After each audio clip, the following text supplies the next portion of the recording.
Hello. So, I just want to comment on the fact that I have been farting around for the last 15-20 minutes trying to get the angle where I am likely to experience the least walking traffic. Now, in the last video that I had, see, there's someone behind me, and I'm not going to let that detract from this. This is the most important thing right now. In the last video, the sun was going down, and I just did it in one take, and there were people walking past, etc., and it didn't seem to bother me. But now that I've got more time on my hands, it's a bit earlier in the day and it's later in the year, a little bit. I'm just farting around. So one of my living inquiries on this journey is, I think this is kind of this element of like we can hyper focus. So how can we play with this sensitivity? How can we turn it up and down depending to suit our needs and our situation? I'm just wondering, now that we're, if we do this inner work, is it possible? I'm just curious, because I appreciate it's a trait, but I'm diving into whether a trait is it biological? It's part of your personality? Is it set in stone? So yes, we're born with this, and can we tune it and modify it to play to our advantage? So that's something I just wanted to comment on. In relation to the first video that I made, I talked about the superpowers of the I'm going to call it high sensory intelligence. This is a phrase that my coach uses. So it's sensitivity is such a loaded word, isn't it? And I'd be interested to hear your feedback on when you think about, when you hear sensitivity, what does it evoke? For now, I'm going to call it high sensory intelligence. So when I talk about high sensory intelligence, I'm talking about the HSP. I might also abbreviate it to HSP. But yes, so I talked about the high sensory intelligence and all the superpowers that come with that. I also talked about the high sensation seeking and the high sensation seeking trait and all the superpowers that come with that, and in combination. I also spoke about the underrepresentation and the lack of research that I feel is certainly an issue. There's so much that's been written about the high sensory intelligence, and so little that has been researched and spoken about the combination of these two traits. And there's 390 million people that have both these traits on the planet. And I want to give voice to you. I want to give voice to those 390 million people on the planet that have both these traits, because it's not an insignificant number, but it's also quite rare. And a combination of these two traits, if you're able to work with them in an empowered way, we can do amazing stuff. And I believe that we are the heart-centered, heart-led leaders that this world needs. In this series of videos that I'm going to make, I will be documenting my own exploration into both these traits, and I'm going to be working on emancipating the shadow aspects of both these traits and everything in between. So it's going to be dynamic. It's going to be, maybe there'll be a few tears. I'm at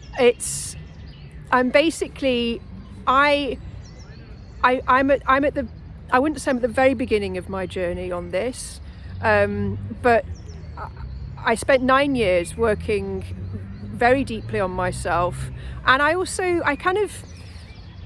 when people told me about my sensitivity, and they didn't really talk about my high sensation seeking, but my sensitivity, I just kind of brushed it off. I just wasn't interested. I just thought, yeah, whatever. Right, let's get down to the actual healing. But throughout those 9 years, it's been percolating, and I'm so committed to this journey to work with both these traits. And it's my belief, well, so I talked about in the last video about this balance being an end game. Like, there's so much literature that's in the HSP world that talks about balance, creating balance with these two traits. That's absolutely fine, but it's not the end game. And it also creates a kind of a sense, this illusionary I don't say that word, illusionary kind of balance, as though it's that's it. And my approach to this is that we need to work with both these traits and give them the attention that they deserve. They're on their own self-actualizing journey, and so I'm going to be addressing both of them equally, and with a view to providing the fertile conditions for these two traits to really come into their own, to emancipate these shadows so that they can fully embrace their potential and they can amplify each other, because that's when it gets really exciting, and that's when we're able to be in two dimensions simultaneously and do the work that we're meant to be doing as heart-centered, heart-led leaders. So I'm going to be the guinea pig, and I'm going to be documenting this journey, and I'm going to be doing a weekly video giving equal attention to both these traits. That's my absolute it's so close to me, giving both these traits equal amounts of time and attention and nurturing and listening and whatever they need. You know, these are two individuals inside of me, and so right, it's exciting. I'm excited.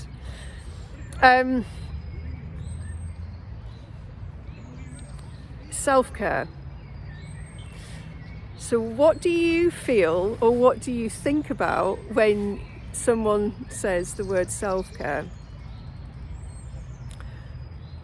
I personally just want to get a gun and put it to my head and shoot myself, because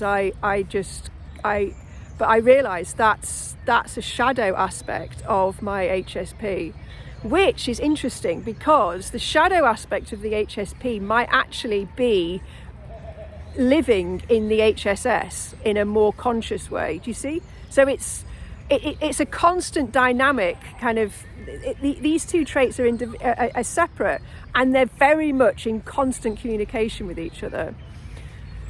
So yeah, self-care. It's a real. And this, as I did the research, and I was reading about it in, I think it was Elaine Aron. She said, how you feel about self-care is how you were treated as a child, and that kind of hit me actually.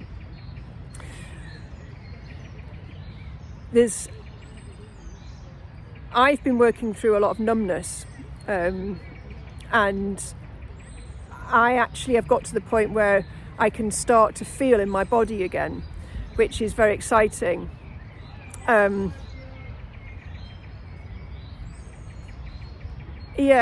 It's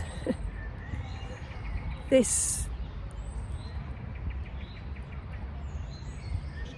and yet my healer on Friday, you can have as much self-care as you want. I mean, define self-care, but if it means about going for walks in nature or having baths, If someone tells me to go for walks in nature again, I'll throw myself off the nearest building. It doesn't work for me.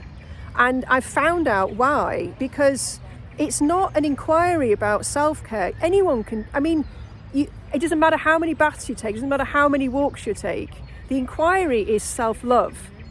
How much do you love yourself? Because this is a much deeper inquiry. It's a much more fundamental inquiry. So I want to ask you, how do you feel about self-love? What comes up for you when you hear those words?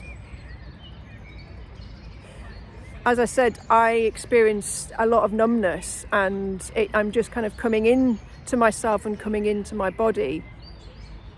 When it comes to,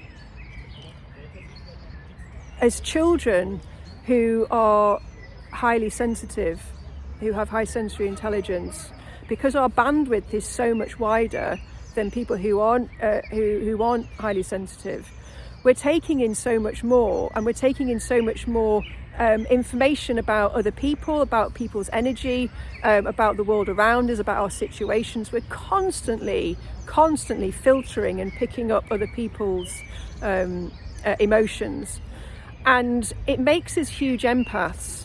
And as children,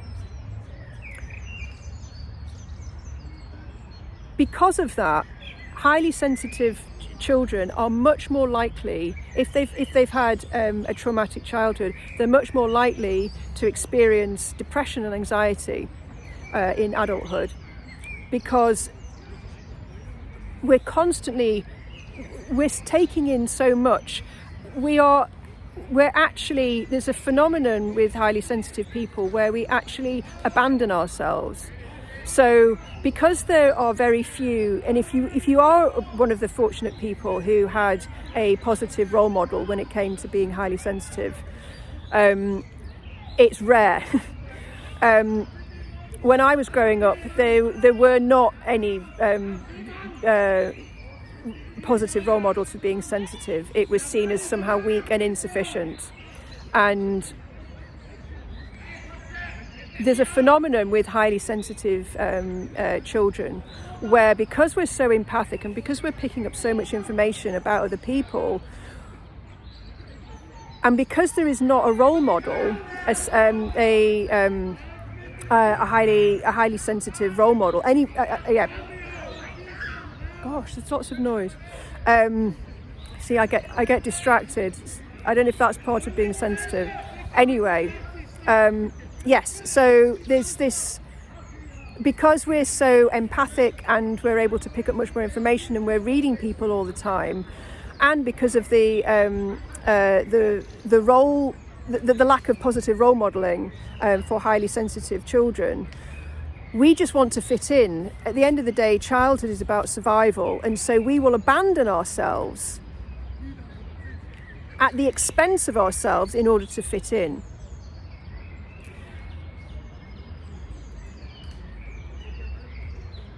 And irrespective of how traumatic and how painful that is, it's less painful than thinking that our parents are flawed or thinking that society is flawed. We'd much rather put ourselves second and other people first. So this is a huge thing that HSPs in particular suffer from, and it really goes back to self-love. I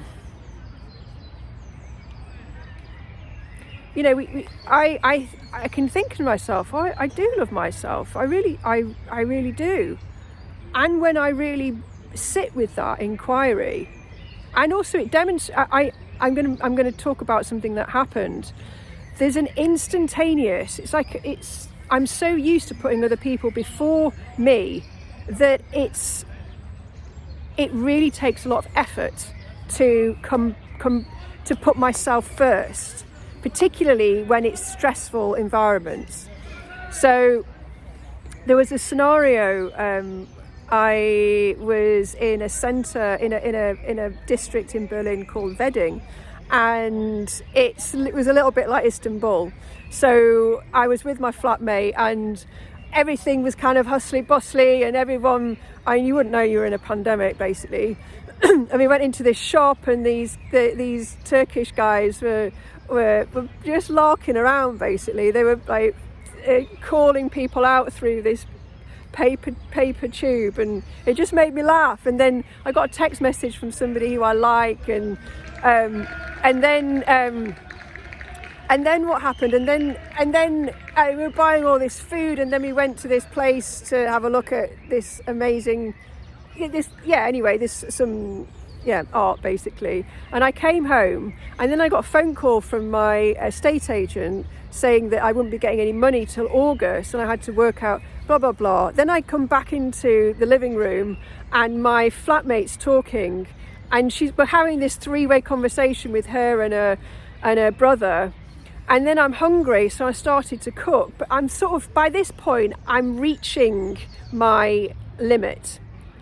I can feel it, but I don't do anything about it because I want to push through. And this is the thing about people who are highly sensitive and also high sensation seeking, because it's like self-love is even more important for us, because we're as sensitive, and we are opening ourselves up to even more stimulus because we actively seek it, but we're still operating with the same apparatus. So it's like I've got this drive inside of me that's kind of, I still want to push through, I still want to push through.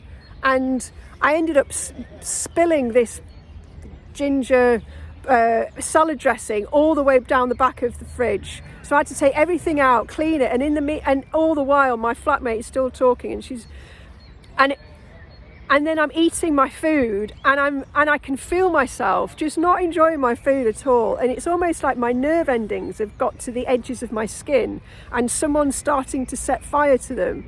And it's like, I can feel myself. It's like a frazzled feeling. It's like but this is what happens. I didn't want to leave a mess in the kitchen. All I wanted to do, actually, I just wanted to go into my bedroom and lie down, but I needed to actually do that now. But I didn't, because I didn't want to leave a mess in the kitchen. I overrid my needs for someone else's perceived needs, right? And it was half an hour before I was going to have this a session, and I really wanted to have a bath. It's like I have to enforce this self-care. And I flicked the bath water on, and all this steam came out, and my flatmate has told me so many times to flick the thing on, and I just didn't, basically, and it all just went to shit. And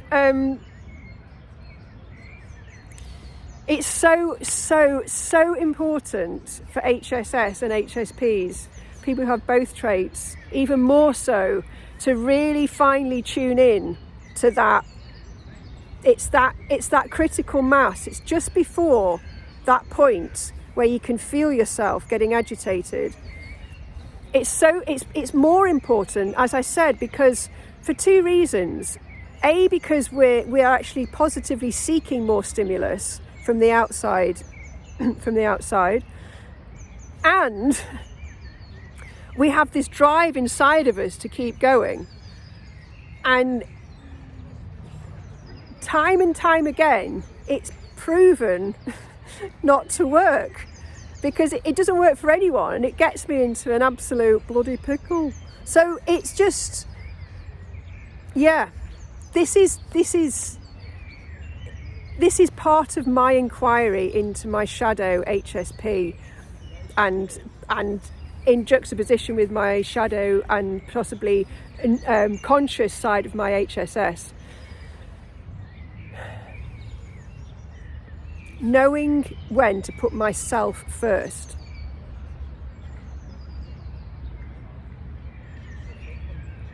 Particularly when it really counts. Especially when it really counts. So I just want to leave you with that. At what point in have you experienced putting other people before yourself?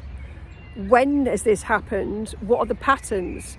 It's like I'm going to be investigating the patterns into when I get overstimulated and why I get overstimulated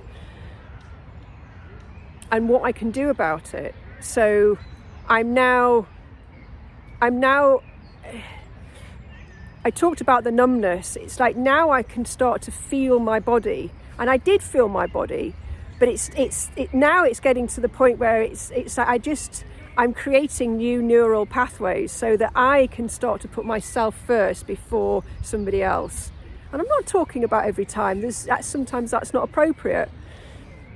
But because I didn't put myself first in that scenario, it was a mess. It was a mess for all. It was a shit show for all of us. So that's going to be the inquiry that I'm going to be working with this week.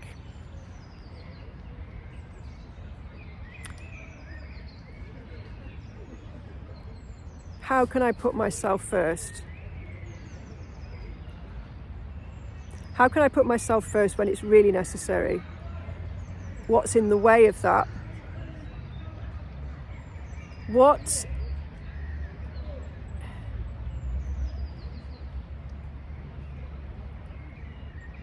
stopping me from putting myself first? That's what I'm going to be working with. What's stopping me from putting myself first? And I'm going to go into this week. And the meta inquiry is, what do I feel about self-love? So yeah, I invite you to join me in this inquiry. Join me in this discovery of all the complexities that go with these traits and the beautiful aspects of them. Because the idea is that if we emancipate the parts of us and we really give voice to the parts of us that have been shamed, there's a lot of shaming that happens with sensitivity. If I can really give light and attention and love to those parts of me,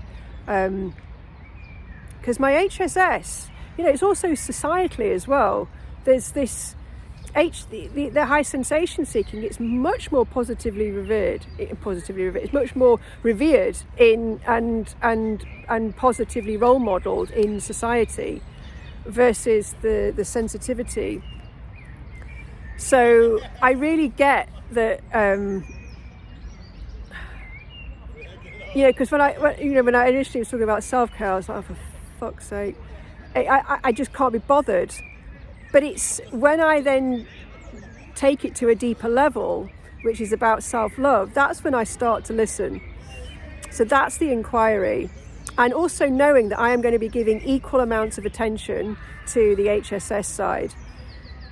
I feel now I can turn towards the HSP side and really give it the attention that I know that it's craving for.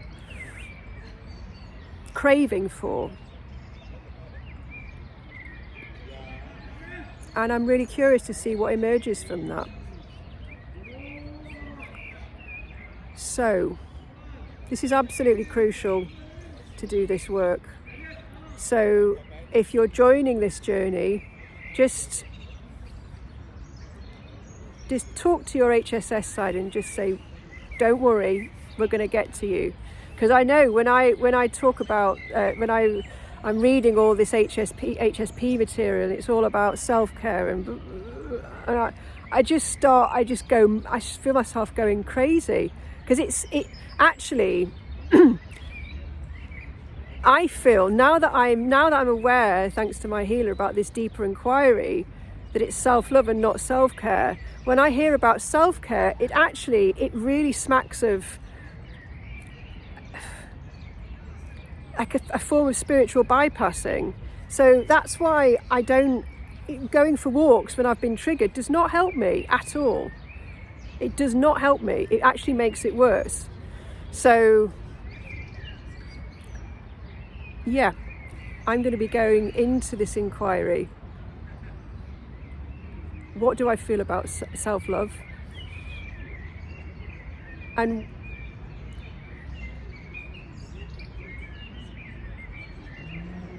what's stopping me from putting myself first in those testing situations?